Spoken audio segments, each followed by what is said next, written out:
be like 1 second prior to termination? I mean, it's, Well, that's what I'm saying, it's too vague.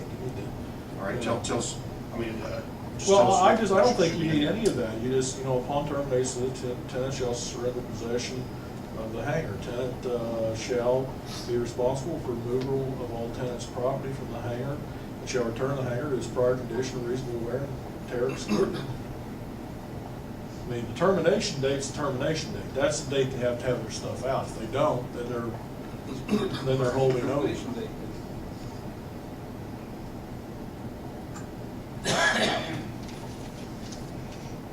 Okay, you're talking about number 11?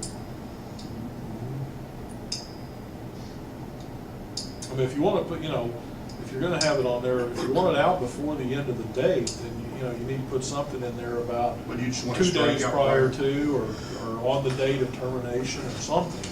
What are we trying to achieve?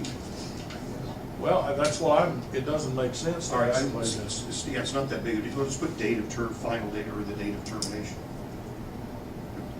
Or the date of surrender. Okay, you just say tenant shall remove its property from the hangar by the, on the date of termination, or by the date of termination, By the date. and shall return it to its prior condition, reasonable wear and tear excluded. Or no later than the date of termination. Something like that. So date of termination rather than termination is what you're looking for. I see Jim's point. I don't, but that's okay. Either way, it reads okay with me, so no later than, Now, you can just say tenant shall remove its property from the hangar no later than the date of termination and shall return the hangar to its prior condition, reasonable wear and tear excluded. all right, I don't have a problem with that. Sounds good to everybody else? Okay. Any other features in here, Jim? You said there's something Yeah, else on about- 18C, where it says the entire agreement, states this lease constitutes the sole and complete agreement of the parties concerning the leased hangar. It correctly sets forth the rights and obligations of the parties hereto. Any agreement or representation between the parties hereto respecting the subject matter of this lease, whether oral or in writing, which is not expressly set forth in this instrument, is null, void, and of no legal effect. That means you cannot change anything in this agreement. And then if you look down at D, you have modification. This lease may be modified only by a written agreement signed by both landlord and tenant. So in one paragraph, you're saying you can't modify it, and in the next paragraph, you say it's modifiable upon, so all I would recommend is something to the effect of any agreement or representation between the parties hereto respecting the subject matter of this lease, which is not expressly set forth in writing, signed by both parties hereto, is null, void, and of no legal effect. Okay. Do away with the first. Which is not expressed forth in writing in this instrument, or just in writing. Yeah, just replace this instrument with writing signed by both parties. Okay, that makes sense. Yeah, those do. Yeah, I contradict put each the other. word here too, but it doesn't matter. Signed by both parties is null, void, and no Okay. legal effect. That sounds kosher. Everybody, agree with that kind of change? It seems to make sense. Yeah. Any other changes? The section G, 18G, that's really a convoluted sentence. It says, the waiver by landlord of any term, covenant, or condition herein contained shall not be deemed to be the waiver of such term, covenant, or condition or any subsequent breach of the same, blah, blah. What that's intended to mean is that if we were to waive some violation of one covenant, it doesn't mean that we would waive it in the future. So my suggestion is it says shall not be deemed to be the waiver of any subsequent breach of the same or any other term, covenant, or condition, and just strike the word such term, comma, covenant, comma, or condition, or. Okay. Shall be the waiver of any subsequent breach of the same. Okay. So just strike through those then. And then the only other one I've got, There's Jimmy's having a lawyer. So go ahead. paragraph 13, I don't, I don't really feel like we ought to strike it, but it's, I mean, it just seems like we're telling the tenant, you know, I'm not sure if I were the tenant, I'd want to sign it with that thing in there, as it's, you know, as it reads right now.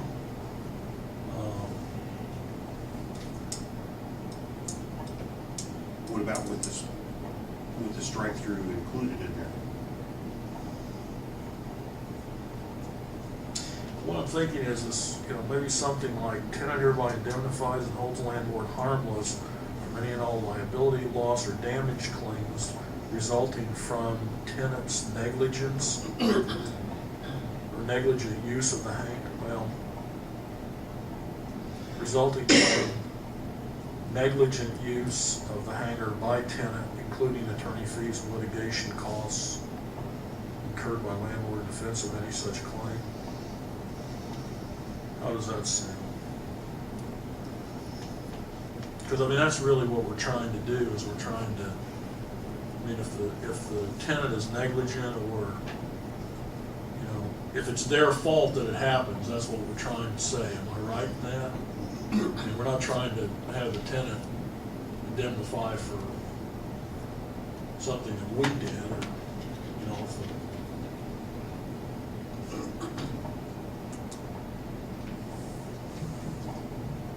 or are we? I mean, I don't know, maybe we are. I guess the question I've got is, what are we really trying to do with that paragraph? Well, between 12 and 13 together, you're just telling them that they're responsible for their own stuff. Well, I know the 13 goes much farther than 12. Right, 13 tells us, 12 says you're responsible, and 13 says we're not responsible. Is that, I mean, in short terms, am I right there? Yeah, but it says any and all liability, loss, or damage. I mean, are we requiring the tenants to maintain the insurance? Are we gonna maintain the insurance? We struck that out. I know, that's what I'm saying. We struck the one paragraph, but now in this paragraph, I mean, if I were a tenant and I said, well, gee, you know, if anything happens out there, I'm gonna have to replace the hangar. I don't know. I mean, is that what we want? Or do we want to just say loss or damage claims resulting from negligent use of the hangar? Would that be, I mean, isn't that what we're trying to do, is if they're negligent in something and it causes a loss, we're gonna have our own insurance anyway, so. Right.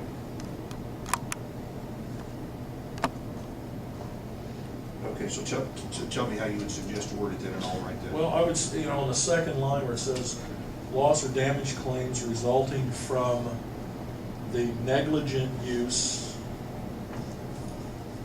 just strike the word occupancy and put from the negligent use of the hangar by the tenant.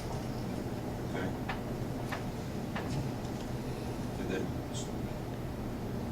then stop there and go ahead and put that including attorney fees. Yeah, I mean, I think so. So what, to stop there or include it? No, I would leave in the attorney fees and the litigation costs. Yeah, Okay. that's not a, And keep the strike through there, I mean, or eliminate the strike through however you word it.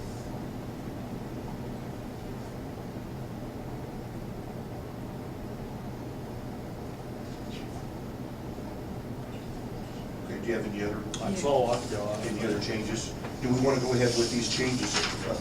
I've also included on the last page, just a note, if we should go ahead and approve these changes in the lease, just a note that we would send to the tenants, that would tell their lease would expire on February 15th, and the new agreement would take effect February 16th. We have to give them 30 days notice, and I think June doesn't mail out the bills till, what, around the 20th or 22nd, somewhere in there. So it'd be too late to make it for January. Anyway, it'd be too late to make it for January 15th. We have to go to February 15th to include these with their bills.